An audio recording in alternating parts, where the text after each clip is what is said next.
When I revisit an older game, I always find it fascinating that outdated graphics still naturally engage my suspension of disbelief. I marvel at the fact that, when experienced individually, I accept this street from Silent Hill with the same level of benefit of the doubt as the one from GTA 5.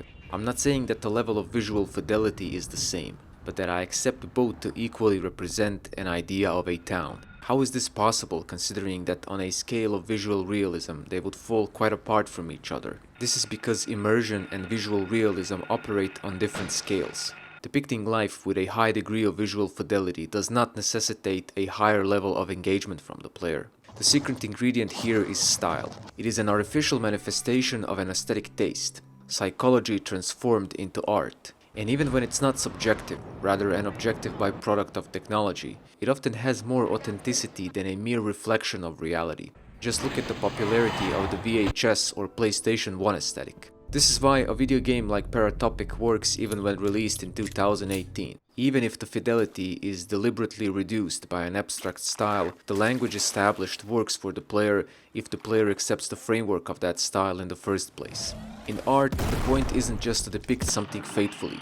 Style gives an opportunity to enrich the work with a wide array of aesthetic elements, which brings us to Henry's typewriter. It is important because it was the first object translated from a concept art into a 3D model, and it became a benchmark for all the other objects in terms of style. The typewriter takes up a significant spot in the tower and is featured prominently several times during the story. It's important how it looks, and it's a really good example of how Firewatch, despite being heavily stylized, successfully maintains its framework of realism. So how does the typewriter look? This model is somewhat cartoonish. The lines and shapes are simple. They are realistic enough just to make the object evocative of real life. The keys, the knob, and the lever are just good enough that when placed in proper context, they make a part of a typewriter and not a mere geometric shape. Textures are simple and minimalistic, and cleverly placed details provide depth and layers to them. The third aspect is the color palette, which is colorful and bold. Typewriter has this one-piece metal cover in distinct teal color. Other objects follow these principles as well.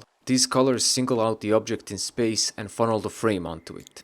The purpose of concept art is to give other artists a general direction by capturing an atmosphere, a feeling, the X factor, which is why video games often look very different from their concept art. In the case of Firewatch, they've decided to adapt it as an actual art style. If you look at the earliest concept art, there's a logical evolution in art style and tone that was successfully translated into the game. Inspired by the New Deal National Park posters, the art direction of Firewatch is neither realistic nor entirely minimalistic, but rather occupies some strange middle ground. Like the posters, it is both plain and distinctive. Firewatch not only captures but amplifies the hazy, honey-colored golden hour, the burgundy sunset, the colors of the fire spilled over the horizon, the ancient clear blue sky, and the bright green meadows. From what I was able to research, this style does not have an official classification. It's very prominent throughout the indie sphere and people refer to it as low poly, painterly, indie, minimalist, flat-looking, and cartoon-like. This is really a spectrum of styles that often overlap even within one game. One way to describe it that I've found is stylized or artificial realism.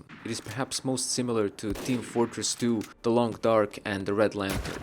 Rather than the number of polygons, it's more characterized by a distinct color palette, its oily textures of crayon and dry textures of graphite, and simple shapes and silhouettes. There is less visual noise embedded in the textures. Stripped to essentials, it captures a feeling, not a reality. So why is the art direction the starting point of my analysis? Because it defines the game's setting, which is crucial for the game's core theme. If Firewatch has any chance of working conceptually for the player, it has to sell them a promise of escape within the great American wilderness. While realistically looking games create a technologically possible version of a world inspired by the world itself, Firewatch feels like a distinct space.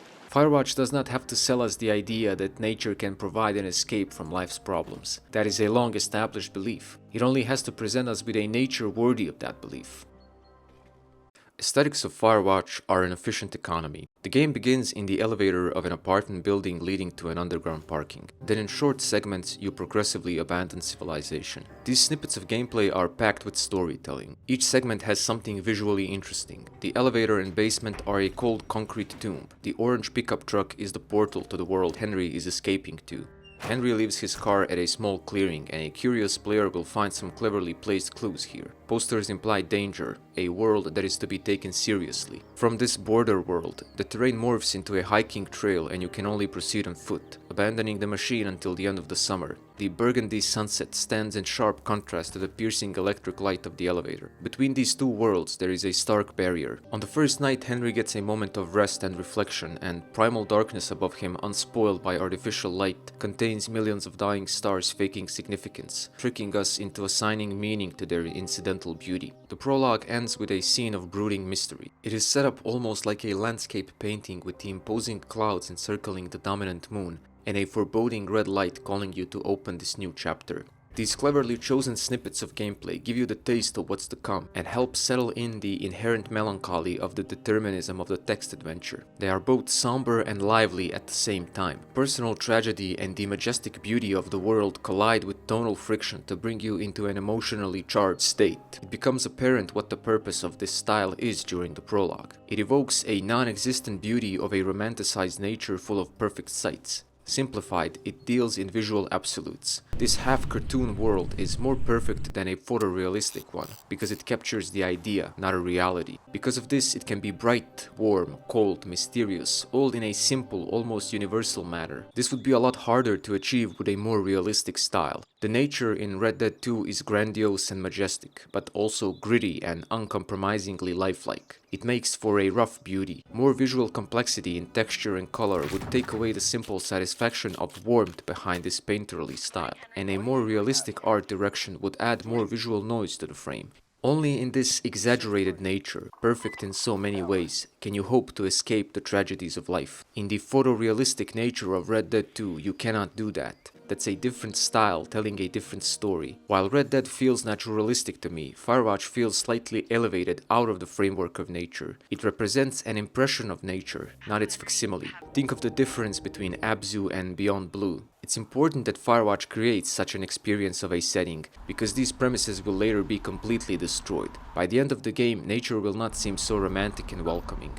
The setting contains two distinct aesthetic elements, natural and man-made. Nature is archetypal, mythic at moments, made of rock and wood, of thunder and fire, of wind and ash. It is the border of true wilderness, where human architecture is minimal and human footprint transient. Despite this universal symbolic aspect, what I like the most about it are its distinctive details. Dying branches on fallen trees, trunks torn from their roots by relentless winds, the many arms on a peculiar star of a naked fallen tree seen from the top downwards, the perpetual sway of the treetops, a rock caught in the roots of an uprooted tree. As a somewhat open world with linear progression, it needs to funnel the player's movement onto the objective. That means that eventually we have to come up onto a linear path. These are usually signified by an interesting landmark. But more than its many vistas and panoramas of surrounding valleys and mountain ranges, I like its meadows and forest clearings, sprinkled flowers around the tower, soothing river cascades, and the perfect blue sky. The world may be small, but it's authentic and visually interesting. Still, it does not endure too much scrutiny when examined up close. It is best experienced holistically. The naturalistic bird song, crickets chirping, the solitary wind, and an occasional crow, woodpecker, or owl are all fitting soundscape layers to this setting. Once the mystery is introduced, they only amplify the tension of silence, as if they are in on the conspiracy by agreeing to uphold the normalcy around you. The sound and sense of isolation work well together. To me, the wind is especially effective. It's such a simple element that deeply portrays the remoteness of this space.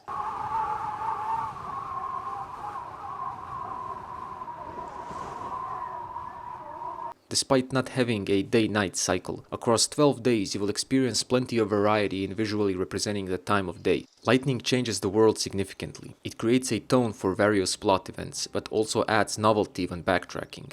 And the world itself will experience some change, creating a slight illusion that this is not an entirely dead space. Free roam mode has a full day-night cycle if you want to experience the system in continuity.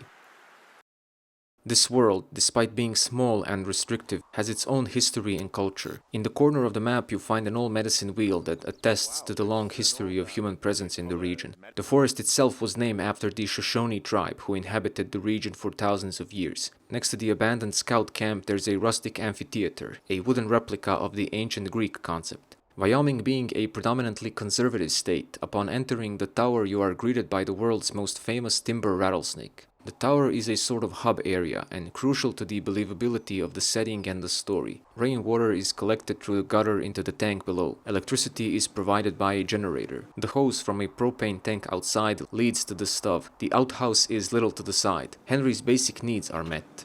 They've researched the life of lookouts, that's why you get specific details like guidebooks, maps, flora posters, or dish soap. I think they've managed to capture not just the logic of a lookout tower, but some of its soul as well. Henry is quick to claim this space. He adds his own things amongst the memorabilia of past inhabitants, most notably the job ad that led him to this place. He brings some of his own books. As the story progresses, the tower becomes messy. Dishes pile up, clothes are hung out to dry, and new supplies come in. They've made separate interior sets for the tower that are changed to reflect the events of the story. On the last day, Henry packs up and leaves the tower pretty much as he found it. For the most part, and in the well-established walking simulator tradition, you passively absorb the stories that these objects and spaces embody. You will learn that a small pond at the bottom of the map has a history of its signpost being stolen by rangers and lookouts as a running joke. In the end, you will find it propped up in the Lilas Tower. You will learn that a prominent outcropping used to be visited by rock climbers, that the medicine wheel was built by the Crow tribe. The Forest Service even has its own mascot, Forest Burns, a slightly unnerving parody of Smokey the Bear. Henry can mention him even before discovering the cutout behind the outhouse. A regular Forest Burns. Landmarks and objects can be conversation subjects, and in a video game where conversation is a central mechanic, this creates an additional bond between the player and the setting. There are games that I've uninstalled out of boredom or frustration and watched their playthrough just to see the ending, and felt incredibly happy that I made that choice once I saw how the rest of the game played out. A lot of the walking simulators would fall into that category. Repetitive, uninspired, inauthentic, to the point that playing and watching them does not make much of a difference. Firewatch is a game that a playthrough video could never do justice. You wouldn't just be missing the atmosphere, but by taking away your agency from the story, your decisions and emotions that they would evoke, you would be missing out on an authentic drama and a unique experience. What connects all of this is an immersive design that firmly places you into that setting and constantly requires your actions and responses. Immersion is the connective tissue between the setting and the story. Everything that I've talked about would have been wasted had they not given us a chance to interact with this world in a particular way. For me, the sense of immersion comes from several design choices and mechanics consistent with the rest of the game.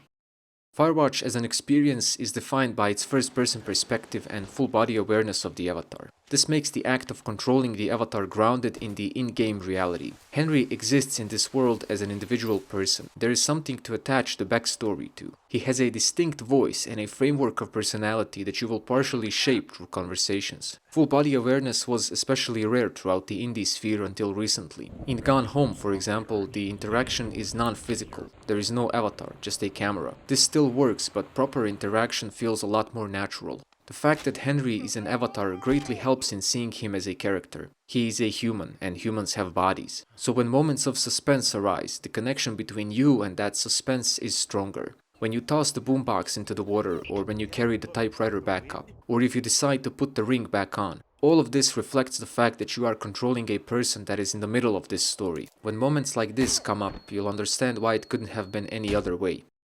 Dear Esther was characterized by walking and narration within a singular atmosphere. Gone Home added exploration and examining objects to the story. It showed us that complex character studies can be done through the design and placement of objects. Firewatch is definitely an objects game. There's a long list of objects you can interact with and examine closely. This is a distinct type of environmental storytelling defined in Gone Home, where the player examines objects like breadcrumbs into connecting the wider narrative. Thanks to the physicality of the avatar, the act of examining objects feels much more tangible. Instead of simply looking at objects, they are now conversation starters or unique collectible items that can be placed in specific spots around the tower.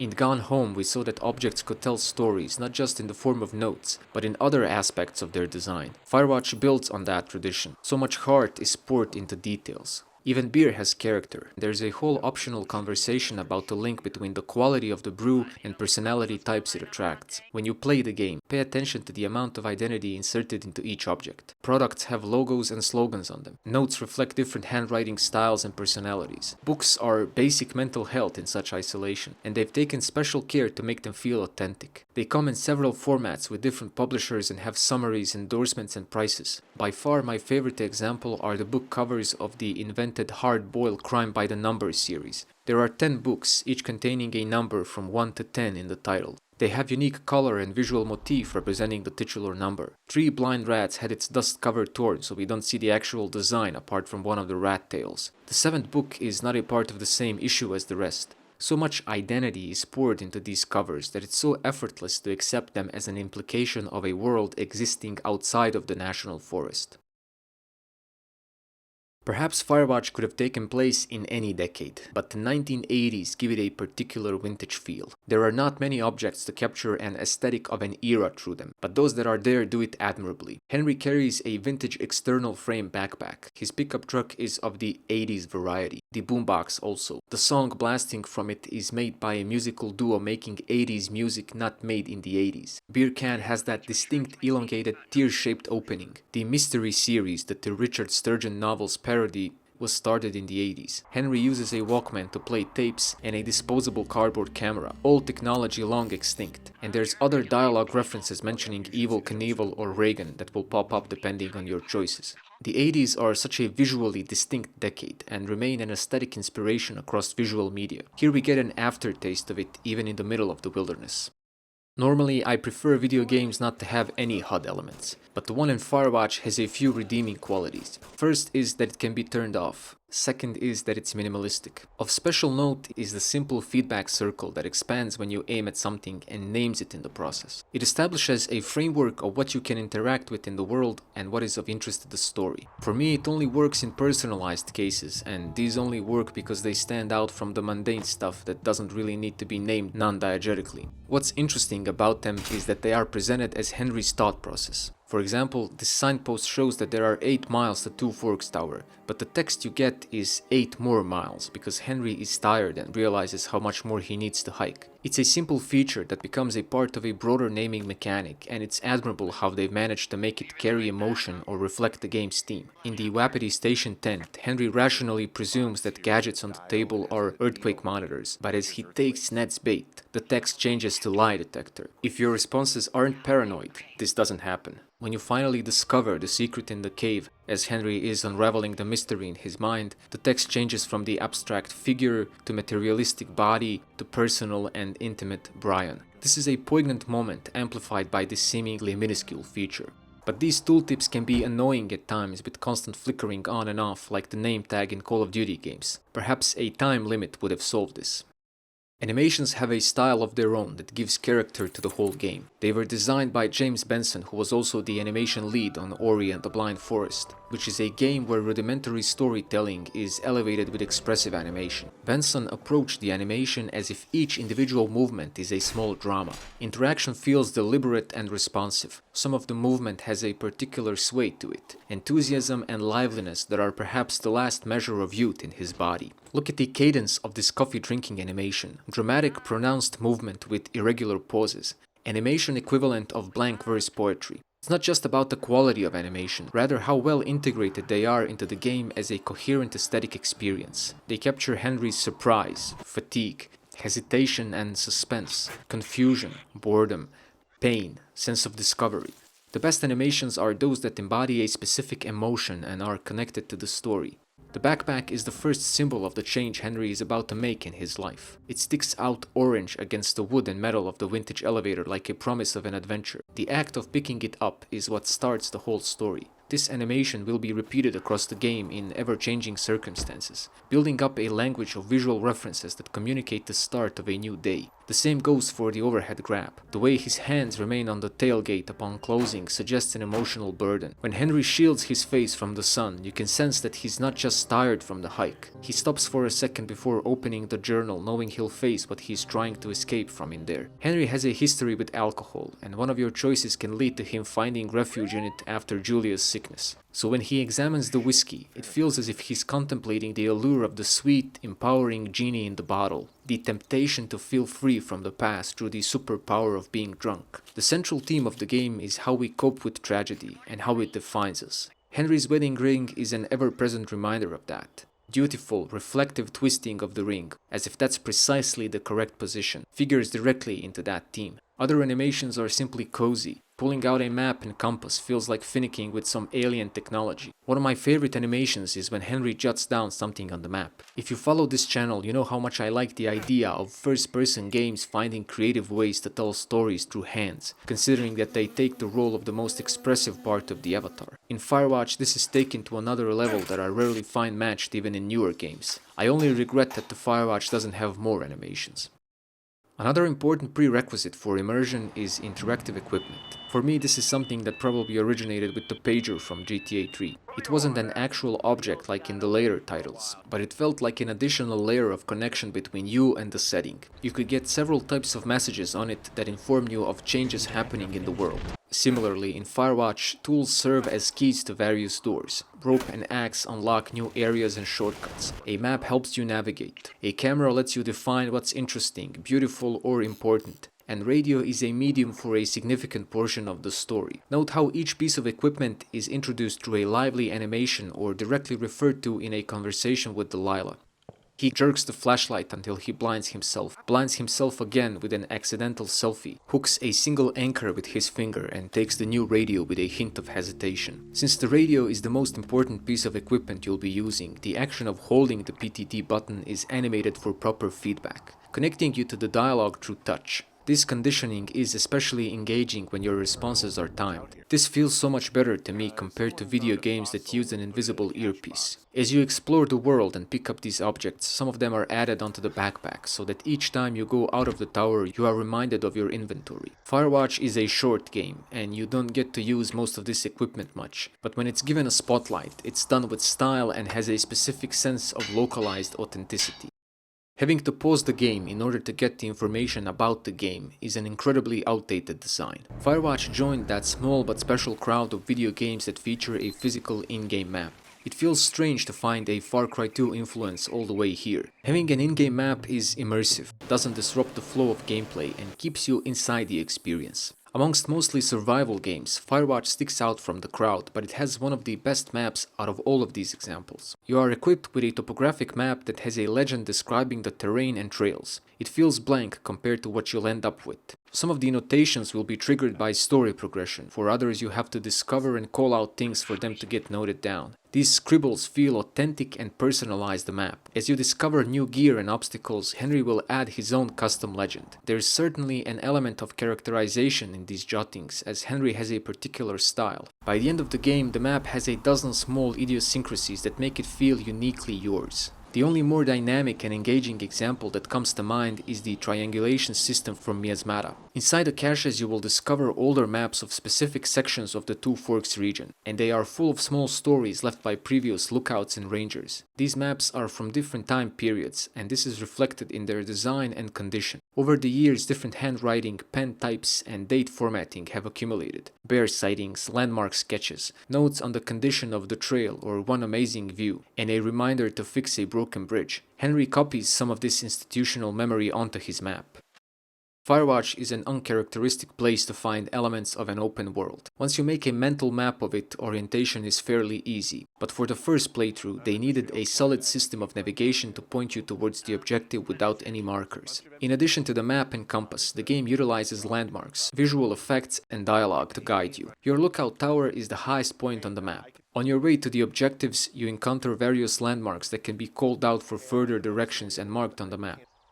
Beartooth Point is visible from this cliff under your tower. On the first day you are told to go towards the fireworks. On the second to follow the wire. Later you have to go towards this column of smoke. There are also signposts and caches that help you orient. If you miss a clue, you can report yourself lost. If you ignore her completely, Delilah will point out the smoke on her own after some time. All of these uphold immersion by helping you to slowly build up a map of references in your mind without ever having to pause the game. Firewatch is a game that keeps you busy by having you interact with objects, respond to Delilah, make decisions, report findings, explore, and these mechanics keep you engaged and inside the experience.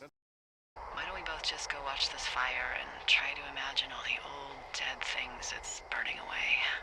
The core theme of Firewatch is how we cope with life's tragedies, and it's incredible just how much of the story directly deals with the core theme of the game. Henry finds it difficult to look at Julia's journal. The pose in the sketch was chosen by the player not a moment ago, and it's a smart way to connect the past and the present through a small act of player's agency. The first conversation you have with Delilah is self-conscious of the fact that people come here to escape something in their life. You choose parts of Henry's background, then get put on the spot for it right as you enter the tower. This keeps things dynamic and relevant. The world that Henry enters into is one that's full of escapism. Above the door of the tower there's a sign, "Welcome to Paradise." The very next morning he is living out the cliché fantasy of a writer in perfect isolation. When you venture out, you get a distinct sense of remoteness from civilization. In the caches across the park, you will find correspondence between two rangers from back in 1986, and as you collect them you get an understanding of their own reasons for being here. It is the sad story of an impossible one-sided love. Ron is a womanizer, and Dave is gay.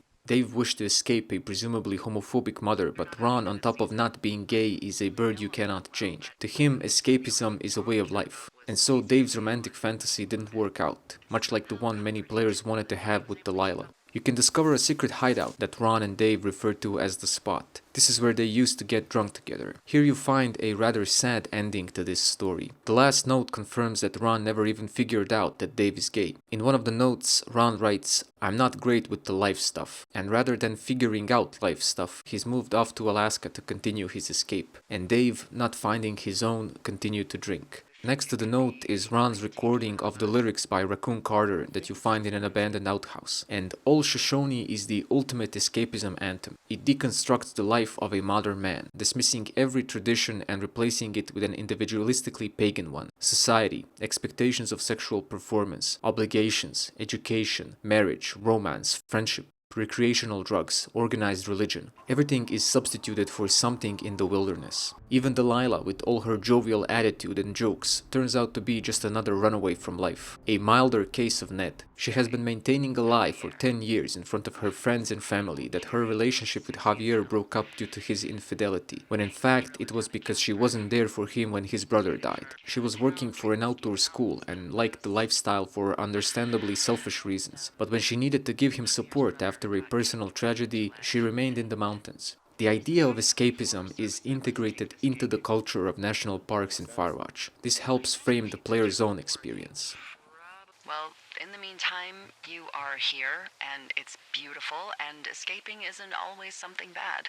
Yeah, sure. Henry chooses to escape the tragedy that befell him by taking a summer job in the outdoors. Apart from giving us a basic characterization of Henry, the introduction attempts to frame the more immediate reasons for Henry's decision to take the summer job as a lookout. Out of 9 possible choices, 6 determine the nature of Henry's relationship with Julia, and the amount or variety of possible emotions he could feel in relation to her condition. Neither is devoid of complex feelings, which certainly can include second-guessing and potentially guilt. This results in several different starting points, with different combinations of choices implying different levels of such emotions. The idea is to get some of these emotions onto the player and make you accept the eagerness to escape from this mess of limited choices. Guilt is strongly implied in Henry's journal and some dialogue options. But how guilty Henry really is? And of what? And how does this reflect on the player? What if the player lets Julia pick the dog, agrees to have kids, ignores her instead of having a fight, finds a compromise, decides to seek professional help, and commits her to an institution where she will be properly cared for? What is there to feel guilty about? And what is Henry exactly escaping from in this scenario? If you are a player that says, "If I ever get Alzheimer's, I would like to be put into a hospital and my partner should feel no obligation towards me," in that case the setup is hardly going to work for you, but I think it's meant to be approached in a less rigidly logical way. Henry is not just escaping from feelings of guilt. They've been romantically involved for 14 years. There is an emotion to their past, a sense of commitment, shared memories, and unique slang.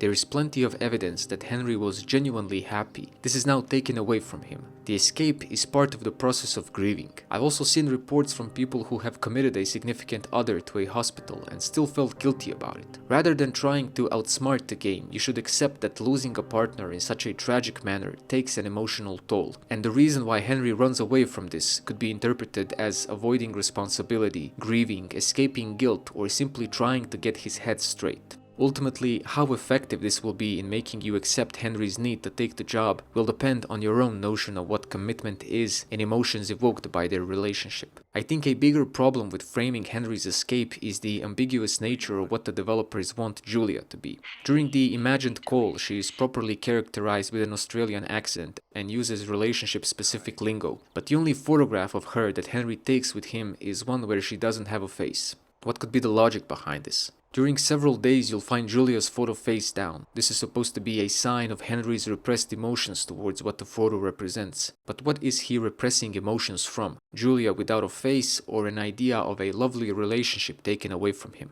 The other two unseen characters have faces. In reality, the story is not about Julia. It's about how we relate to the past, to a sense of commitment, to life's tragedies. It's about a principle, not a particular character. In that case, it would make sense not to want the player to get attached to a particular person, rather to an idea of a personal history. Does she even exist, or is she just there so that it's easier for us to believe that Henry is a real person, with a real past, and didn't just spawn in the forest for the story to take place? For the most part, to me it feels like she is a personalization of a tragedy, not a real person. I find that in both Henry's case as well as all the other unseen characters, their escapism is portrayed in a way that's humanizing and not condescending. If you accept the premise that sets Henry on this course, you will have to decide how to shape his idea of a future. The game will give you options to reflect how you feel. For example, you can play the game in a way that you never mention Julia, accept Delilah's flirting, and invite her to live with you. The game will still have a canonical message, but you will make a statement of your own about what you feel is the right thing to do.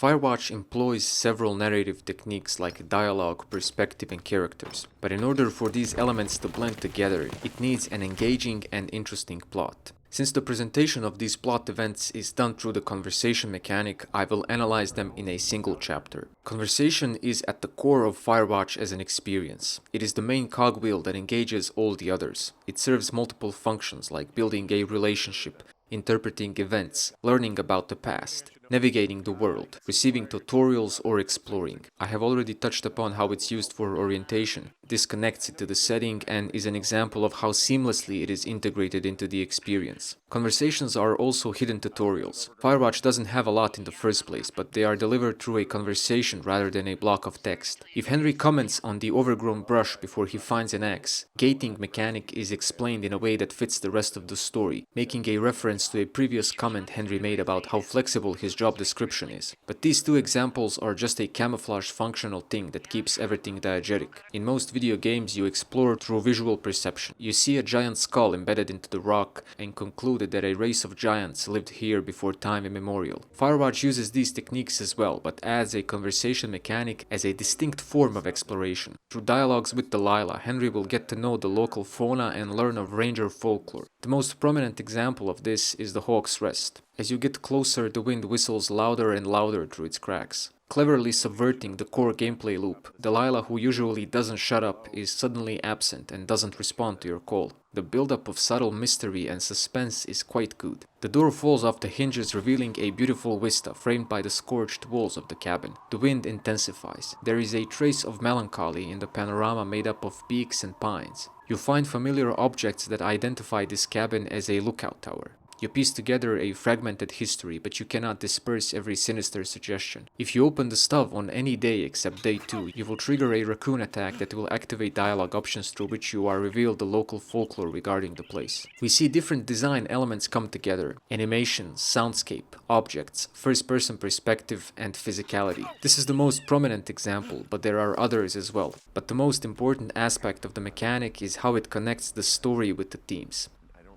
Henry is trying to figure himself out in the light of a personal tragedy. What better way to represent that than through a conversation with another person? Firewatch is a conversation game. Everything that happens is just so there's a reason for a conversation to take place. The moniker walking simulator is completely off the mark here. In order to understand how this system reflects the game's themes, we first have to understand its mechanics. Unlike Gone Home, where you uncover a story that's already taken place, in Firewatch it happens in present tense. The conversation system is quite intricate and keeps track of several factors like previous dialogue choice, discoveries, location, and time since the last conversation. Chris Remo, one of the developers, conceptualized this as reactivity, a form of interactivity where the game secretly keeps track of your action or inaction and responds based on that without necessarily offering you an obvious choice. It measures behavior and playstyle, not the usual branching choices. This isn't new. Silent Hill games did it before. In Shattered Memories, certain behaviors are counted towards different endings, but also have consequences in the form of different interiors and outfits. Things like closely examining certain thematic objects are counted as specific playstyle. It's not exactly a domino effect, rather an intricate net of causality. Let's take a look at some examples. Commenting objects, picking them up or putting them down can initiate dialogue or remarks from Henry. If you decide you don't have the patience to collect all the litter, Henry expresses that. If you throw the fireworks into the fire, there's a sarcastic remark. If you return the whiskey, Henry praises the strength of his character. These are not merely mechanical gimmicks, they fit into the story. The trowel interaction has 3 variants: commenting on it without picking it up and regretting it, or continuing to hold it even after you find out its true purpose. There's quite a bit of variety. The system is implicit. You are never asked to choose whether you take the supplies of other lookouts, but the game doesn't prevent you from doing it, and responds if you decide to do it. This results in an additional day taking place. It's also referenced during your little fishing trip.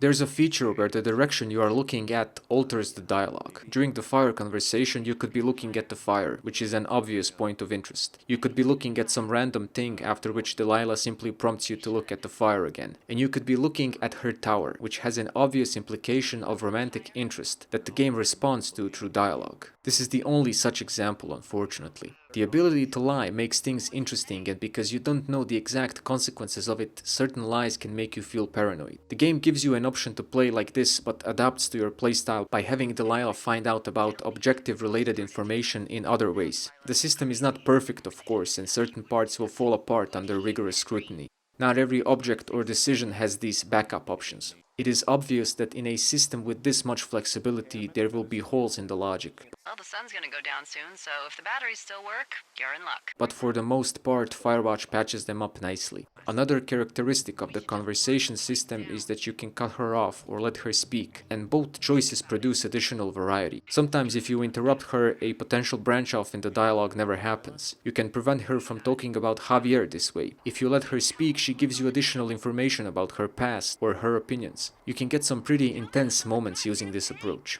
Time limit works because she responds contextually. You don't get the impersonal silence as a response to your deliberate inaction. Through your choices, a relationship between Henry and Delilah is developed. Delilah is a passionate conversationalist with a unique sense of humor, and you have plenty of variety in your responses through which you actively shape this relationship over the course of the game. Tell her the name of your dog and she will not be confused when you use it for the turtle. Be responsive and you will build a frame of reference for future conversations. If you aren't open about Henry's past, she will not mention Javier. This later affects the conversation about Ned's report on her love life. You can ask about her past in a way that reveals your own interest in Delilah. There's quite a bit of variables affecting your conversations. Does Delilah know you have a wife? If she does she know her name, her diagnosis, the state of your relationship, her profession? If she knows about Julia, for example, she mentions her while asking about Henry's eyes for her drawing. Conversations can span time and reveal backstory, like the reason for the dog's name, or specific relationship stuff that you don't learn about in the intro. Julia as a subject is a pretty big part of the game. Delilah comes at you from different directions in attempting to learn about your love life. If you ignore her, she will find ways to this subject through other topics. If you don't talk about your past, she assumes you had a breakup. She can learn that Henry has a partner through an optional cave conversation, or notice that he owned a dog with someone. If you skip all of these, she learns about Julia through Henry's hallucination. If you don't mention Julia up to this point, Henry freaks out when Delilah mentions her by name. Through responses to these inquiries, you're given control over how you guide Henry through his grief and guilt. This system has a lot of variety. If you find a pet turtle between day 1 and 76, you can have a conversation with Delilah about naming it. If you discover it after that, Henry talks about it to himself. Different dialogue options pop up around the map. If you're supposed to go somewhere but decide to roam around, she will contextually respond to you being there and point you towards the objective. Even on day 1, when you talk about the closed trail sign, Delilah's response is such that it gives a bit of general background but uses these objects to nudge you in the right direction. There's a logic to the system. On day 0, she calls you out based on whether the light in the tower is on or off. I know you're there. You're lights are on. Your lights aren't on. If you don't report that you are at the first supply box and comment on the granola bar, she asks, Where's that?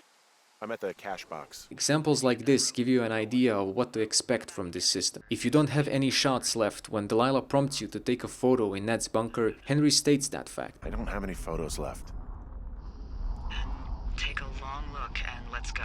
There's a difference in dialogue about the outhouse depending on whether Henry has heard the story about Raccoon Carter. There are stages to certain conversations depending on whether you pick something up first or initiate a conversation about it before picking it up. There are several cable car conversations depending on the day you initiate it. These conversations can be quite different based on new information. Some of these choices affect Henry's perception of events significantly.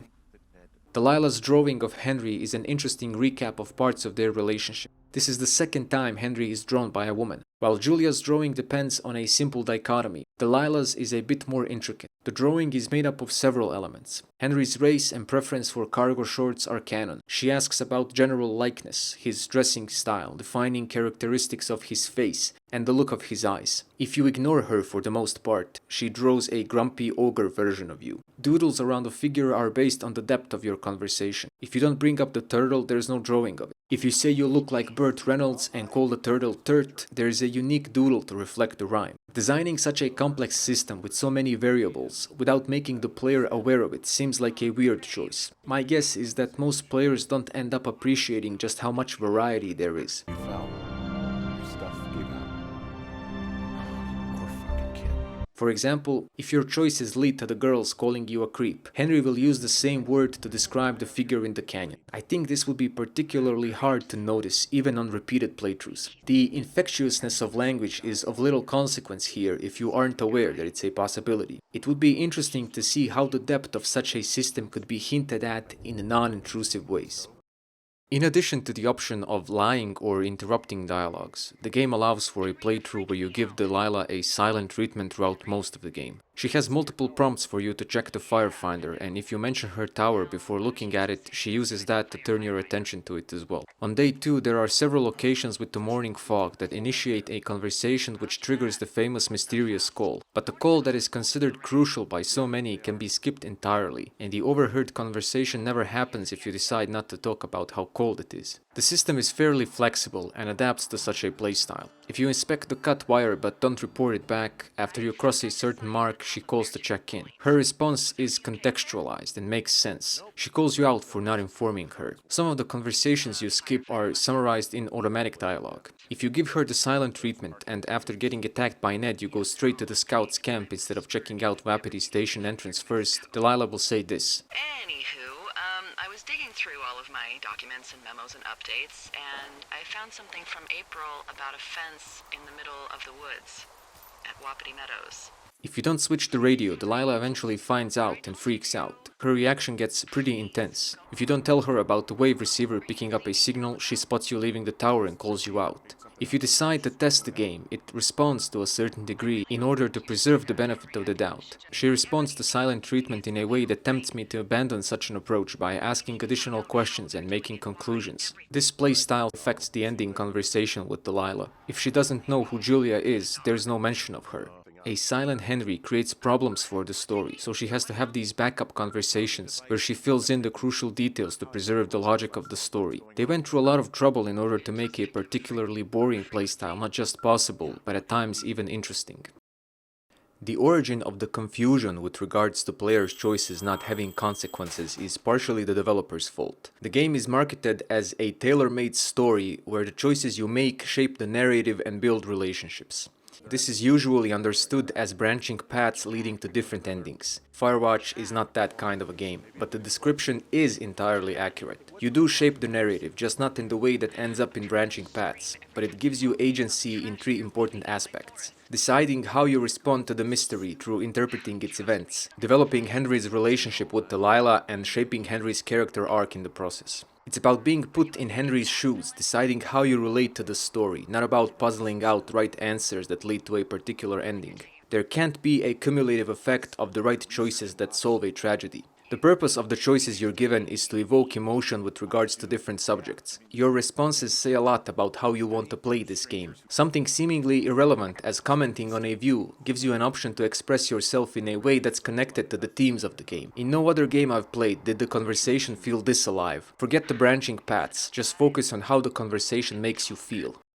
Most of these so-called walking simulators are by formula narratives light on gameplay. Firewatch, because of its conversation mechanic, escapes this to a degree. We've had stories told through notes, narration, holograms, and none feel as dynamic and interesting as a conversation. Functionally, there's no difference between a narration and a choiceless conversation. Most of these games have a problem getting the story going through just the world itself. In Firewatch, it feels effortless. Its simple design, with engaging immediacy, makes the dialogue dynamic and interesting. Voice acting and personalities manifested through it with plenty of idiosyncrasies make the conversations feel personal and unique. They are deeply ingrained into the experience and feel a lot more organic and immersive compared to most similar systems. In the evolution of human conversation in video games, designs like the one in Mass Effect or Fallout feel static and rigid. Most of the time, a conversation feels like a distinct section of the game, crudely separated from the rest of it by restriction of movement or large non-diegetic space. They hamper down the effect of voice acting. The interface is too intrusive in something as natural as talking and brings the gameplay to a halt. As such, it's more difficult for it to have emotional weight. It's too slow and too mechanical. Firewatch has brought conversation and decision-making back into the flow of the gameplay. Prior to this, most conversations were glorified pause menus. I think this is the future of video game dialogue. The quality of the conversation is also an important factor. The subject matter is diverse. Dialogue options reflect personalities. Early on, Delilah is established as a passionate punster. In one conversation branch-off, this is taken to an extreme if you decide to go along with it, and it makes the conversation feel responsive. You can even join in. How exactly are you in charge? Or play a joke on her. Whoa, whoa! Oh, no! Henry! Seriously, it's completely fine. There's often that little surplus of drama in the voice acting that keeps you alert. You guessed it.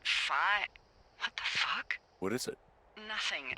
She will respond to jokes, or your grumpiness, or being ignored. This constant feedback creates a sense of immersion and involvement in the story.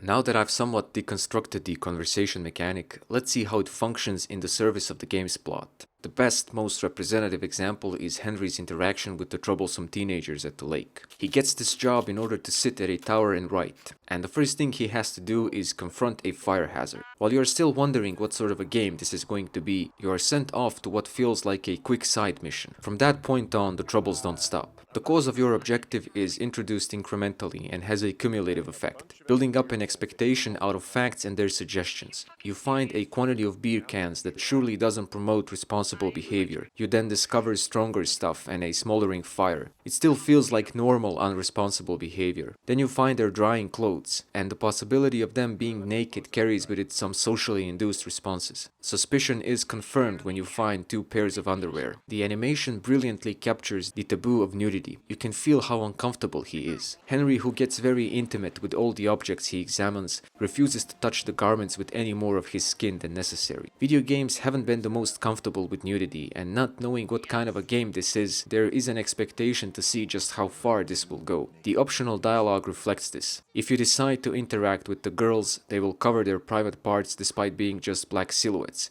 making your intrusion even more obvious and the encounter somewhat awkward. The possible variety here is admirable. You can approach them directly and pick a tone of your first line, or you can let them spot you first and accuse you of voyeurism, or throw one of their possessions into the lake, or threaten to throw it but put it back down, or simply ignore them entirely and lie to Delilah that you've taken care of it. If you take the boombox with you, Delilah will hear the music when she calls in. The encounter is deliberately provocative and can end up portraying Henry differently. Does he let the teen step all over him? Is he on edge and prone to violence? Or does he somehow manage to find a balance between the two? When they disappear, the way you handle the interaction comes back into play. Did you do something you should feel ashamed of? Could it have been handled differently? How do your actions, in the light of the teen's response, feel to you who have initiated them? These are the branching paths of Firewatch. I see this as an evolution of moral choices from Fallout. This is the most elaborate interaction as it includes characters besides Delilah. But other scenarios are built on these principles as well.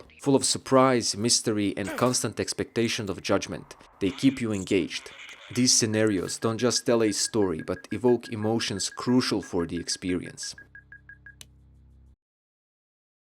The scenarios that the game puts you through are suggestive and designed to evoke paranoia, and as they unfold, the conversation mechanic will give you options to interpret these events and shape Henry's relationship with Delilah. Both end up measuring the same things: paranoia and trust. Alongside the main events, subtle clues are given that hint at possible danger and mystery. Posters about bears, claw marks on the tree trunk, bear trap, several mentions of a local bear in notes and conversations, and Delilah's statement that people just disappear kept a possible encounter in the back of my mind. In the game's files, I've found a cut conversation indicating that you were supposed to stumble upon a bear cave as well. Delilah confirms people have disappeared in the region before. She doesn't know why rock climbers stopped coming. On the missing poster, the last known location of the person was by the Jonesy Lake. This is where the boulder is. This is where you last saw the teens. And this is where Henry gets attacked after being asked to check for tracks of a problem bear. If not a bear, perhaps a serial killer is out there. Delilah mocks Henry's surprise at the presence of hikers in the park. But a minute later, you find the typewriter on the ground. This opens up alternative explanations for different events. Despite the rope being specifically designated as old, you might come to doubt it was an accident. If you decide to explore, you can discover that the trail by which Henry came into the region is blocked off by a rock slide. That's a weird coincidence. If you find a fence, Delilah is not exactly sure why it's out there. On day 2, you find a ransacked campsite, and Delilah's first instinct is to rationalize it by suggesting that teens had a bad mushroom trip, or that the camp was visited by a bear, but the accusatory note and boot marks on torn clothes suggest otherwise.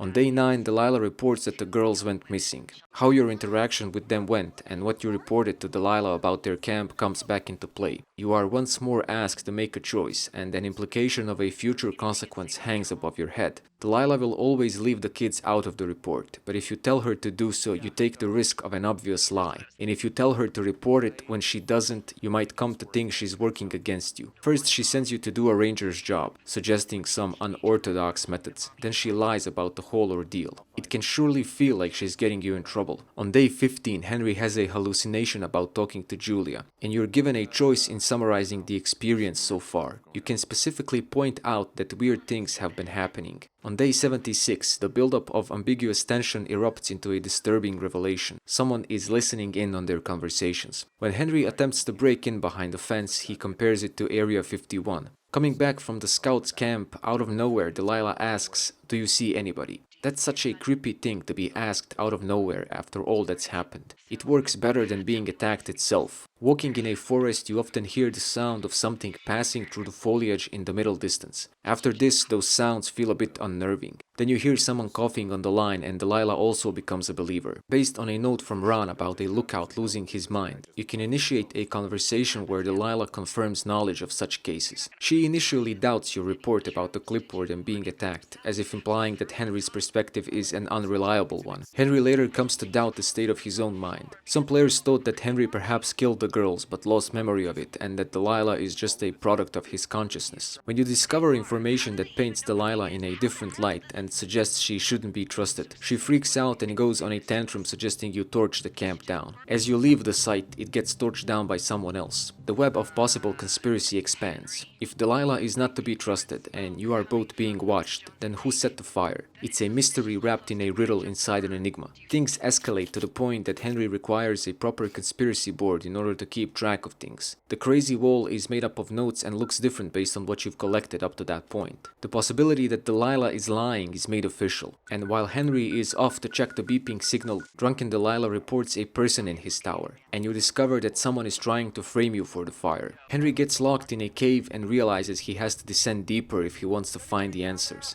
However, the person working against you still hasn't come to light, and the mystery isn't resolved. But as the forest becomes an inferno and conspiracy and tragedy merge together, feelings of paranoia are replaced by a peculiar melancholy. One of the biggest consequences of the conversation system is the fact that you have some control over your own paranoia. You know how in horror media, when something clearly supernatural happens and it's undeniably disturbing, the character's lack of proper reaction seriously strains the viewer's benefit of the doubt. In Firewatch, you are given options to properly voice your suspicions and fears. The option not to respond is important as it creates a new dynamic. You can withhold information, decide not to pursue certain conversations, or straight up lie. In a game where paranoia is a big part of the story, this is quite effective. The Flora poster conversation is an interesting aspect of this system. Believing that someone is listening in on your conversations, Delilah points out a keyword on a poster in order to indicate where you should go next. And you are playing in a way as if there's an active third factor you're trying to keep out of the loop. Functionally, the dialogue is the same, but proper context adds some tension. Even something as simple as being passive becomes significant because of the context. When Delilah has the famous mysterious call that you overhear, you have the option to tell her she forgot to turn off the radio, which implies a level of trust or good upbringing. But if you decide to listen in on the conversation, it feels like an impish curiosity bordering on doubt. In both cases, you have to hear the conversation, but the choice you make establishes an attitude towards it. A big part of the paranoia angle is your relationship with Delilah. Clues. I really like your enthusiasm for mystery. The pragmatics of her language are complex. Throughout most of the story, she is pretty reasonable. Thanks to her, you are aware that there could be scientists and fire crews in the area, and she gives common sense answers to your potential paranoia. At the same time, her vagueness and jovial attitude can feel a bit off in some cases. She shrugs off the fact that you'll sleep without sheets, dismisses the break-in way too lightly, didn't see anyone because she was doing a crossword puzzle. She acknowledges that the conversation you overheard must have sounded strange to you, but doesn't tell you what it was. How quick she is to rationalize might come off as suspicious itself. A delicate balance between suggestion and clarity is maintained. If you blame the guy from the canyon for the break-in, Delilah references this in a slightly mocking tone, but after that she underlines how strange it is that the fence is out there. Such insinuations are deeply ingrained into Delilah's language, which is often ambiguous in a way that can suggest a psychological puzzle. She's playful and rational and suggestive at the same time. This opens the room for doubt towards Delilah. If you don't trust her, things change drastically and make for a wholly different playthrough. If the potent seed of doubt is planted, your confirmation bias pieces together whatever story you want to believe in. During the fire conversation, the player can recognize manipulation instead of romance. Even if you don't want to give in to the paranoia, you also don't want to be fooled by being too trusting and dismissive of the evidence. This was so effective for some players that they feared she was setting you up or leaving you to die in the fire because you are a witness. Some never gave up on the conspiracy angle. To this day you will find theories and forums about it. Suggestions of mystery are deeply integrated into the game. You will find it in the language, notes, the world itself, and it ends up being quite effective in evoking feelings of paranoia in the player. Imagine if someone would adopt Lovecraft's work, for example, but instead of borrowing the surface-level aesthetics and well-established Lovecraftian cliches, actual emotion of cosmic existential dread would be represented, like paranoia is in Firewatch. I think the way in which Firewatch uses the conversation as a mechanic should become a standard tool in the developer's toolkit.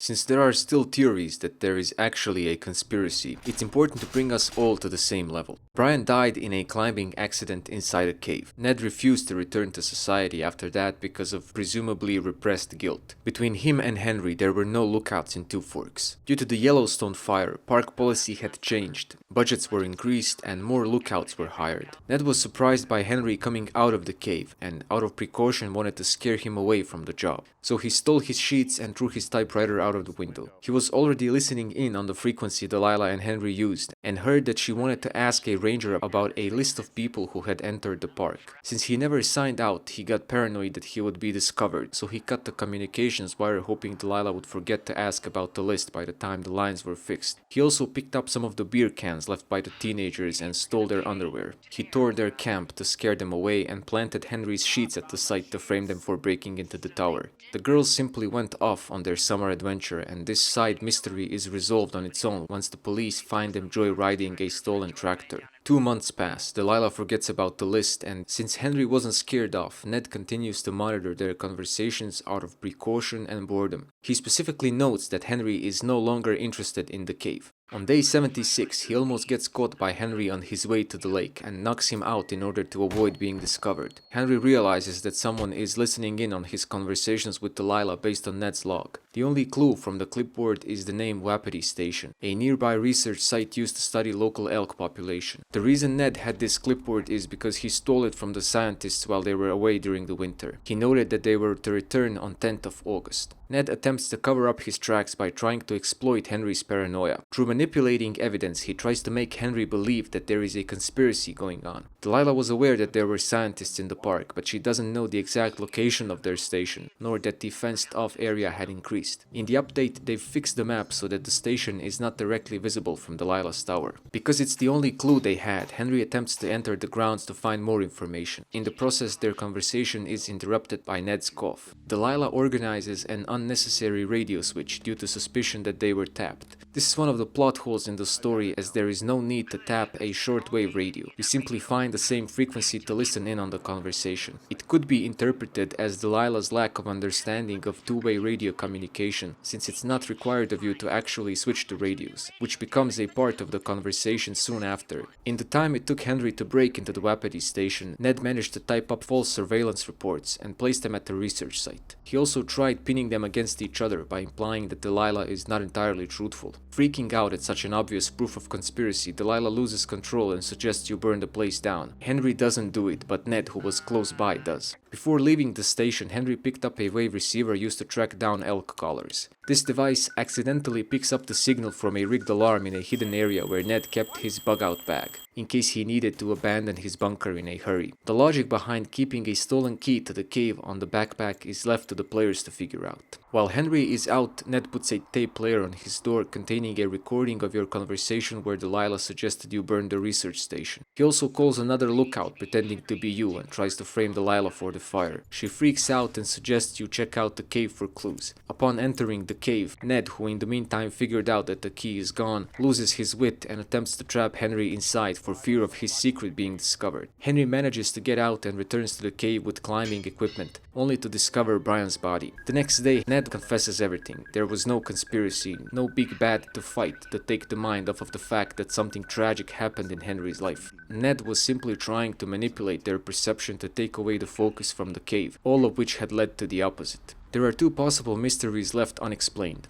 The canon is that Henry has evacuated. At some point in time, he got the camera film developed and we see these photographs during the credits. This is one of the most simple and effective ways to close the story that I have ever experienced. And I only wish it was done interactively with you opening the envelope and looking through the photos. We see photographs going from the last to the first. One of the photos taken before you found the camera is of Ned and Brian sitting on the steps of the lookout tower. Some players have speculated that the photo must have been taken by Delilah, implying that her involvement was greater than she was willing to admit. But from what I've researched, there were disposable cameras with timers. The second mystery is something I haven't seen being discussed. In Ned's bunker, you find a torn piece of paper with Brian's and Ned's photograph. The letters on the edge of the tear, as well as the black and white mugshot, reminded me of the missing poster you can find in a supply box. This is confirmed by matching it against the other missing poster. If such posters of Brian and Ned were put up in the park, how is it that Delilah had never heard the ex-lookout went missing? I don't think this really proves anything, but by obviously making it a missing poster but not showing it as such, they've left some room for doubt. In hindsight, it's really obvious that the equipment and surveillance notes are about animals, but I guess the tunnel vision put the focus on phrasing like frequent departure from Two Forks area and unreciprocated desire for copulation. Even disproportionate food intake could be taken as meaningful by those who decided to steal the food from other lookouts. But presented as notes from an objective observer, they have an important impact on the story. If you pay attention to the details, almost everything I can think of adds up.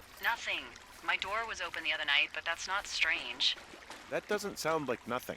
Ned couldn't get down to Brian's body because he didn't have any anchors left, since Brian stole a bunch. It was probably Ned who placed the torn piece of cloth on a branch to help Henry find the camp that was supposed to freak him out further and accept the cover-up story. Ned says that he was almost caught by Henry at the research site, and in hindsight you'll notice that the place has been rummaged through. I wonder if anyone actually saw through the scheme and played a completely different game than I have, since it is specifically designed to make you paranoid in order to pull you into the idea of escaping a tragedy. No, I don't think he has any idea. I'm absolutely sure Wanting to fall for the mystery makes so much sense, since there's no meaningful explanation for his spouse's dementia, except for the dumb roll of the dice, which leaves no one to fight against or hate. Then there at least must be some meaning behind these mysterious events, something that will have a big resolution, unlike Julia's disease. Almost as a mockery, the game has a hidden jump scare, perhaps as a nod to the tradition that it evolved from. Firewatch offers a robust model of paranoid thought patterns and could explain some of the conspiracy theorist mentality. It begins with small things, and the "I want to believe" attitude only amplifies that. Even a rational mind can be fooled if the context is appropriate and made to make leaps in logic to maintain the narrative. Indie games are naturally limited in their capacity to have fully voiced and animated NPCs. In Firewatch you only see silhouettes of 3 people, but characters are given life through other means and are made to be a part of the story in an intriguing and hermetic way. The story of Brian Goodwin starts early for the curious player. Inside one of the drawers you can find a peculiar looking map. It turns out that it closely mirrors the Two Forks region. Once you discover Brian's backpack and learn who he was, Henry will be able to connect the dots. This map reveals to us the most important aspect of Brian's personality, his imagination. This is a brilliant example of how objects can be used for characterization. Once Henry's map is filled in with his notes, we can juxtapose the two for an interesting personality comparison. Brian had a vivid imagination. In his fantasies, he was the knight Gladius Silva, and he designed the theme to the map based on a role-playing game. In this world, the Crow Medicine Wheel becomes a magic circle. Henry's Widowmaker is the Death Mountain. Supply boxes are treasure chests, and Wapiti Station is Iron Fortress. If you look closely at the title, you see that he originally planned to make the actual map of Two Forks, but decided to make it a part of the Sundered Lands of Urdark, and that creative spark is captured in the object. If judged by the summary of the novel you find in Delilah's Tower, Brian got her interested in the fantasy genre. In his hideout you can find Silva's character sheet. He was in the process of making it look like a castle that's being permanently invaded by a dragon. You find more of his private stuff. He planned to try some amateur work with his father. Through his science report, we find out that he wanted to do it by bouncing radio waves off of meteor showers. You find this over-elaborate backpack retrieval plan, and if you look up above the spot, you see that he was in the process of its implementation. Through these notes, we learned that Ned didn't even know when his son's school starts, and most importantly, Brian didn't like rock climbing, which is why he hid his father's anchors. Every object that is related to Brian reveals to us something about his personality. In one of the credits photos, he played with the perspective to make it out as if the dinosaur was attacking the lookout tower. On the missing poster, he has a swashbuckler belt across his chest, as if he's a musketeer or a pirate. On an old supply box lid, Brian designed a family crest for the Goodwins, and it summarizes his life at that time. The shield is split into 4 sections, depicting his fascination with planes and his role-playing hobby. The other 2 images are of the lookout tower and what's presumably his home in Nebraska. This, I believe, shows that while he enjoyed his time in the wilderness, he still wanted to go back home. It could be argued whether or not Brian's indulgence in fantasy, however much youthful it was, could be seen as part of the escapism theme. Henry can complete the decoration of the hideout. Here I have to emphasize once more just how simple objects like this can be used to great effect. This act of putting up small flags will have much more meaning on a second playthrough. Out of all examples of escapism in Firewatch, Ned is the most extreme embodiment of it. He takes the morally complex role of the false antagonist and is depicted with nuance and depth, despite being another unseen character. You don't know much about Ned until the final reveal. We learn that he has an army background. This explains the fact that he is able to survive as a hermit in the wilderness for 3 years. Once you discover his bunker, various details fall into place. We discover not only that this place contains his history, but also his psychology. His radio is an older model, with parts missing, but Ned kept it working. He managed to survive by stealing supplies and equipment from lookouts and scientists. You find a sleeping bag stolen from the teens, as well as their boombox. Most of his things are salvaged from the burnt down lookout, and they still carry the mark of that fire. You find the remains of the gutted snowmobile. The entrance cover is actually the signpost Henry knocks down, which can be seen moved to the side the next day and after that disappears. You get a picture of how he lived, kept himself warm and got hold of food. He kept a list of things to stock upon in preparation for winter. The reason he was almost caught by Henry by the lake is because of the same reason Henry was going there in the first place. He wanted to treat his taste buds to some fresh rainbow trout. He reveals the reason for the surveillance operation himself. He simply got bored after reading all the books he could find. And Delilah's chattering was amusing enough. He stripped gadgets for parts, rigged up a battery bank, and set up a dedicated workstation to keep this this operation going. In fact, he was so bored that he even stole the teen magazines. Through his radio logs and notes, you get an insight into his personality and state of mind. He records one unheard conversation between Henry and Delilah, where she asks him if he would kill Paul McCartney in order to bring back Jimi Hendrix. Henry responds absolutely, and Delilah says, "Me too." Next to her response, Ned added, "Me three." Idiosyncrasies like this are what makes Firewatch feel special to me. This idea that a story can be integrated into the very fabric of a video game is something I find fascinating. Ned has picked up various writing habits, perhaps from his army days. He uses a /0 to distinguish it from the letter O, and has different abbreviations. By the end of the game, you get 3 of his photographs, and they capture a duality of sorts. Here he looks tired, but in the other 2 he seems happy and content. Delilah claims that he is suffering from PTSD, although it's not entirely clear if he saw combat. Despite Delilah's portrayal of him as an annoying person and a bad father, some of the dialogue choices lead to her admitting that her impression is highly biased due to the mismatch in their personalities. It's ultimately left to the player to create their own impression. The moral complexity of his character comes from both his role in Brian's death and the way he decided to face it. So what was his responsibility? Delilah expresses the opinion that Ned was pushing his son too hard to be something he was not. Ned says in his recording that Brian wasn't educated in the way to do anything. And the truth is somewhere in the middle. Brian obviously liked spending time with his dad, and even picked up some of his father's talents. He was determined to bounce radio waves off of meteor showers, and Ned gave him some input on how to rework this diagram. The backpack retrieval plan seems like a step outside of his usual fantasy world. At the same time, there is clear proof that Brian didn't want to do any more climbing, which explains why he stole his father's anchors. He lived with his paternal grandmother, and when she died, Ned was discharged from the army and took Brian with him to the park for the summer break. What was the plan after the summer is impossible to guess. Brian's mother is never mentioned. The context, I believe, takes some of the blame off Ned. I can imagine him projecting some personal trauma onto Brian, teaching him how to be self-sufficient in order to be able to take care of himself in a world that already proved itself to Brian that it can be merciless by leaving the 2 of them alone. The moment would come eventually when he would have to take care of himself. Ned's guilt in this tragedy is left to the player to decide, and several related dialogue options are given, but his love for Brian is undeniable. Ned isn't a character that's open about his emotions, but they are revealed through his actions. He marked his son's birthday in the log. He takes a pilgrimage to the cave. He kept Brian's photo and the Father's Day card he gave to him above his bed. Perhaps the most sentimental piece of memorabilia is Brian's role-playing guidebook. Chances are Ned has no idea what it exactly is, but being so characteristic of Brian, he took it as a reminder of who his son was. The way Ned's personality is presented to us is complex, nuanced, and deeply humanizing. He was originally supposed to remain voiceless, and his farewell was just a short note still found in the game's files. But developers decided to use the tape player as a medium that offers a wider range of emotions to express. From his tone, I get the idea that he didn't quite escape from this tragedy. He chose to make it his grave. As such, he is an example of one of the possible futures for Henry. What he did was escape from social judgment of his responsibility in the tragedy, until Henry and Delilah found out about it. So much of video game design, even now, is generic, impersonal, lacking in story and psychology, when in reality our living space and the objects we use all contain elements of our personality, reflect our identities, and have different meanings to us. In Firewatch, the details matter. They are authentic and make unseen characters feel present by telling their stories for them. The game ends with an incredibly humanizing portrayal of Ned and Brian sitting on the steps of the Two Forks Tower, perfectly happy in the moment. This challenges some of our ready-made judgment.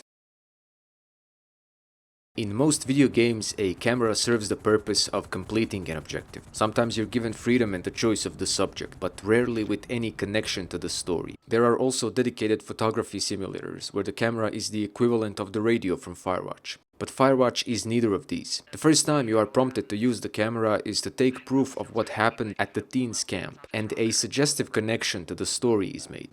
You've got that camera, right? It might be a good idea to get a few snaps, just in case. Yeah, good thinking. Firewatch is not just a mystery, it's an experience deliberately designed to test the player against suggestions of a conspiracy and induce paranoia. If you are in this state, The camera becomes a way for you to document the elements of the supposed conspiracy. You might be tempted to use the camera to prove your innocence, depending on how far you have given into the paranoia. If you doubt Delilah and don't tell her everything, you might end up using the camera to document things as proof in case she's working against you. What you take photos of becomes a personality test inserted into the game. What is the reason for taking a photo? Do you photograph clues or nature, collect evidence or memories? 18 photographs, that's what you get. In a world so beautiful and photogenic, and with an unfolding mystery at hand, you might have to take those shots sparingly. Once the credits roll, you realize how this simple feature was actually a test of your reaction and interpretation of the events of the story. The photographs that you see in the end reflect your experience. Having an actual avatar gave the developers a possibility to insert a small subplot into the story. Since Henry's personality is a very specific framework, the player also inherits his wedding ring. You constantly see this ring as you initiate different actions. At the same time, you're left with your own impression of the state of their marriage in the light of Julia's sickness. The wedding ring as a cultural concept has a well-defined meaning and bears with itself ideas of responsibility and morality. That object on Henry's hand does a lot of work without being directly referred to. That small circle of gold embodies the past from the introduction of the story. It is a reminder that Henry isn't here to actually write a novel. His escape left something unfinished. You cannot dismiss this fact and have to make a decision in relation to it. But it doesn't just represent Henry's past with Julia. It represents the player's understanding of responsibility and commitment. It is the reminder, the burden, the pending choice before Henry, which is the core theme of the game. To find it on the table is a simple yet significant change. This happens regardless of how you respond to Delilah's flirting, and has to be interpreted in the context of that choice. Some players felt it no longer meant anything in the light of Julia's loss of memory. Others found it a natural conclusion to Henry's relationship with the past in the light of his new opportunity with Delilah, and simply put it in the drawer. Those that have created a strong connection to Julia and the past Henry shares with her put it on immediately. And the choice to leave it or put it back is a hidden climax of Henry's arc. It's a subtle storytelling technique that creates branching paths within the player. The talk with Delilah can be so promising, so full of potential for a new beginning, a rare second chance at life that was stolen from him by circumstance. The temptation is strong and many players fell for it. When you step over Brian's body, you see Henry's hands prominently. After that, you get one more chance to put it back on when you are prompted by Delilah to take whatever you like from the tower before it's devoured by fire. If you decide to board a helicopter, Henry's left hand is put forward once more as a conclusion to your choice. And the players who board the helicopter with or without the ring are quite different from each other.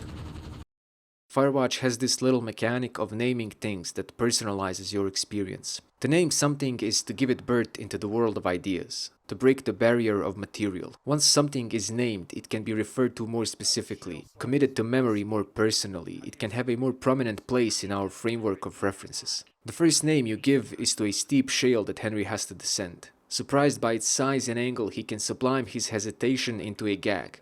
They've given you choices that have meaning in the context of the story. Cripple Gulch simply parodies the possible outcome. Widowmaker is a painful reminder of the reason Henry took the job. Shitty Boss is going to get me killed Hill is a way for you to have a slightly less appropriate tone with Delilah. If you decide not to talk, the steep shale doesn't get a name. This naming mechanic is only a small part of the dialogue system. You can also choose a name for your turtle, and this is later reflected in Delilah's drawing. The most important name you choose is the one for the fire. The big fire is a neutral name. The flapjack fire is a reference to a previous conversation, and it shows that you and Delilah have developed your own frame of references in the relationship, enough to have an inside joke. Delilah is for those who have developed emotions for her, and it ends up being changed for her middle name, June, which remains as a reminder that you took the first step. The elk fire is also quite a statement because Delilah, faced with your silence, decides upon it herself and based on something she has seen on her own.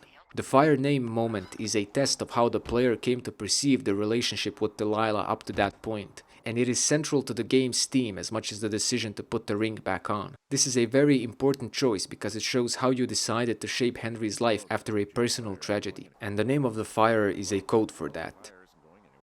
The main criticism of Firewatch is that its ending does not meet the quality of the story. The idea of an ending as a separate and unique event is an inherently artistic one. I think that humans didn't have the concept of endings until they began to make art. We use it to structure our lives in memory and make them more meaningful. The end of high school, the end of youth, the end of one's life. We naturally want a perfect ending to summarize and give meaning to the experience, to crown it all. A lot of people are conditioned to bombastic endings, the cult of payoff. But the point of the buildup of tension in Firewatch is that no matter how exciting the escape might be, you still have to face what you ran away from in order to move on. The most wished for ending, where Henry begins a romantic relationship with Delilah, would be giving into the escapist fantasy and against what the game is trying to say. I don't understand why so many players felt the need for another romance story with Delilah and Henry falling into each other's arms by the end of the game. There's so many of these and they do nothing except hit a certain nerve with a certain kind of audience. There's plenty of evidence that Delilah is not entirely committed to a shared future with Henry. She is rather enthusiastic about tequila, and there is a point to be made that her flirting is just a result of her drunkenness, or a way to pass time. If you discover the cable car early, you'll find that she really doesn't want you to cross over to her. Our entire relationship, friendship... This deliberate downgrade confirms her issues with commitment. Despite the obvious passion from the fire conversation, she pulls away at the first sign of trouble. The romance was never going to work. This whole subplot is one big lie that we accept because second chances are so goddamn attractive. And because the conversations are so immersive. She changes quite a bit once you discover the body, and there's little room for romance after the grim revelation. When Henry asks her to wait for him, she says, "I don't want to sit here and meet you in the dead boy's shadow." From Henry's perspective, that would be a relationship in the shadow of his ill wife. The true ending of the game is the final conversation, and it is determined by your choices. The ending should be evaluated in the light of the conversations you have, not whether or not you met Delilah. Gone Home and Ethan Carter also had similar endings in the sense that they didn't fulfill the promise of the initial mystery but ended up telling a completely different story with a different point. As jarring as this might be for some, it amplifies the effect of a more grounded narrative once all the mystery is dispersed. In Gone Home, the tension of an implied ghost infestation is replaced with a story of finding oneself. The implication of horror is there to reflect the chaos of creating a human identity. Killer Frequency, although not bold enough to take itself seriously in the first place, suffers a lot in its final act, and the story's resolution is its downfall. It doesn't say anything. The only thing you get out of the game is the tension of those moments you wander out of the radio room. The buildup of tension has to end eventually, and is sacrificed for a bland payoff that makes it a catalog variety whodunit. The ending becomes the worst part of an otherwise good game. It is indeed difficult to resolve a good mystery. The same would happen to Firewatch with a conspiracy or UFO ending. It just wouldn't be true to the story. It would have turned a mature drama into genre fiction. What begins in the fatalism of a terrible, unjust disease cannot end like a fairy tale. It's hard to accept that in life, and it's hard to accept it in art. The fact that we are tricked into romance and mystery is a build-up to a hard rock bottom fall we must take in order to give up the idea of an escape. Fittingly, in the end, the game presents the fire announced in the title. It drastically alters the world around you. It feels close and immediate and gives momentum to the story. The secret ending is more of an Easter egg. Choosing to stay is giving into the escapism. Whether Henry gets to live like Ned or is swallowed by the fire is irrelevant. On the second day, you pass through an old burn area and encounter an obvious symbolism of catharsis. Amongst the columns of dead trunks, you find new trees growing, as if saying that there is life after the fire. Millions of people come home every day and trade the time they have in reality for fiction. The time we could spend experiencing reality, we use to indulge a fictional part of that reality. We do it for various reasons, but an undeniable fact is that most of those fictions are more interesting and dramatic than our lives. Some of these fictions explore our need for them in the first place. It's only natural that video games do it at some point as well. If you keep returning to Firewatch as you mature, you will unlock additional layers to it. That's a rare thing in video games. All this being said, there is one particular emotion I could vividly imagine when Ned says in his confession farewell tape that he didn't see the point in going back to civilization to organize a funeral for Brian. I find it to be a sentiment that's not easy to criticize. What would be the point of facing an impersonal side of society and accepting its terms of forgiveness or redemption when his ascetic lifestyle is already a more personal form of facing the tragedy? This reminds me of that police station scene in Manchester by the Sea, which I do not want to spoil here, but it shows how societies can give us a framework of morality with some nuance, and within it compassion or judgment, but it cannot free us from what we feel about ourselves. In Ned's case, feelings of guilt are still present, despite a society not being around him to judge. I find it hard to blame Ned for the accident. When kids have adventures with their parents that they return home alive from, that's bonding and memories for life. That's building character and shaping personality. But if an accident happens, then there is blame to be assigned. Had the accident not happened, perhaps Brian would have looked back on his climbing days with his father with great fondness. Even if you decide to live your life in a room, there is no room on this earth that accidents don't happen in. This is why we need the concept of tragedy in the first place. Delilah rationalizes her decision not to report Brian's presence. If I ratted him out, they would have been forced to leave, and I don't know, I guess I just felt like I was saving him from whatever shitty life Ned was gonna bring him back to. But Brian died here, not back at the projected shitty life. God, it would have been so easy to tell the truth and have him sent home. The significance of actions that lead to accidents grows in hindsight. Ned could have gotten his act together and returned home to be a perfect dad, and they could have still both died in a car crash close to their home. To banalize it completely, tragedies don't just happen when you run away from something. They are a byproduct of life and can happen to everyone. When Henry says in the end, after being prompted by Delilah to go back to Julia, she wouldn't even recognize me, he's echoing Ned's statement that he saw no point in returning home and organizing a funeral. Firewatch is about the complexities of escape, not a straightforward condemnation of it. I think this angle is important to consider just so we don't slip into the illusion of perfection. I still allow for human life to be tragic in an objective, non-artistic sense, and in a way that no amount of self-help books, stoicism, meditation, self-discipline can change. I think that ideas of perfection in human life are not only false, but a source of sorrow themselves. Tragedy as a genre is a way to give meaning to the tragic events of life. We personalize it in order to try to take away the randomness and pointlessness of it. I don't believe in perfect lives or perfect human beings living them. I think that's a byproduct of our flexible imagination. Perfection, especially in human behavior, is one of the most dangerous ideas the human mind has contrived. It always eventually leads to misery. I choose to see the story as one big ode to human fallibility and imperfection.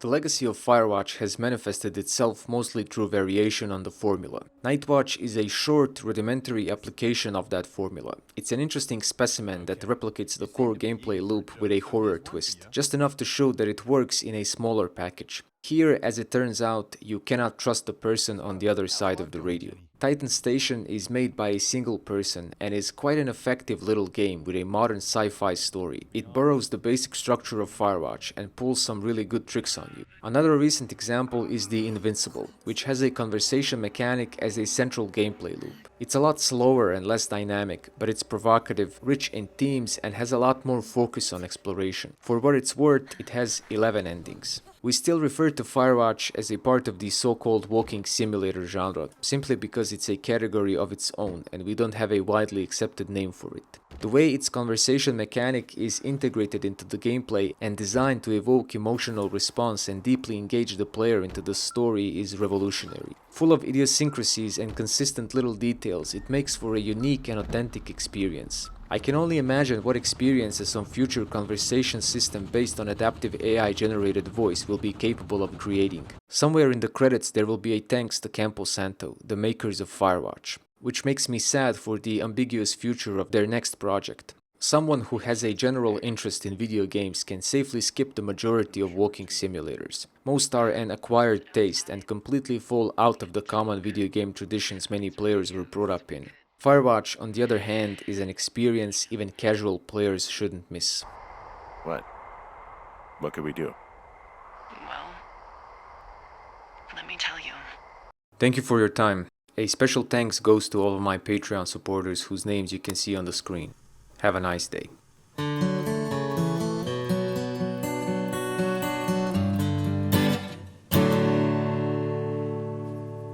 I'm headed off to Shoshone, where the birds and the bees won't know me.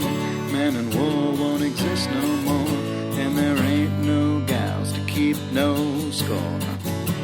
I'm taking off for the woods, to a place where there ain't no shoots, Don't need no books or ponds or the ponderosas. Don't need no lady or marry the Mariposas. Can't waste no time in getting there. I'll do 80 down, 80 without a prayer. Don't need no gal, I'll spruce up for the spruces. Don't need no pal, I'll change my mood up for the mooses. Headed off to Shoshone, where the birds and the bees won't know me. Men and war won't exist no more, and there ain't no gals to keep no score. And if you're wondering where's my aspen, it's been cavorting amongst the aspens. Don't need no grass, I'll get altered among the alders. Don't need no mass, I'll grovel before the boulders. I'm headed off to Shoshone, where the birds and the bees won't know me. Men and war won't exist no more, and there ain't no gals to keep no score. I'm headed off to Shoshone, where the elk and the owls won't know me, where there ain't no judges to whom I gotta plead, 'cause I can be me in old Shoshone.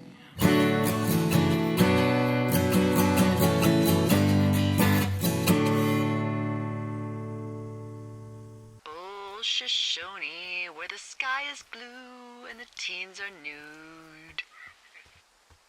It's yeah, it's just like that, except about 10 times more depressing.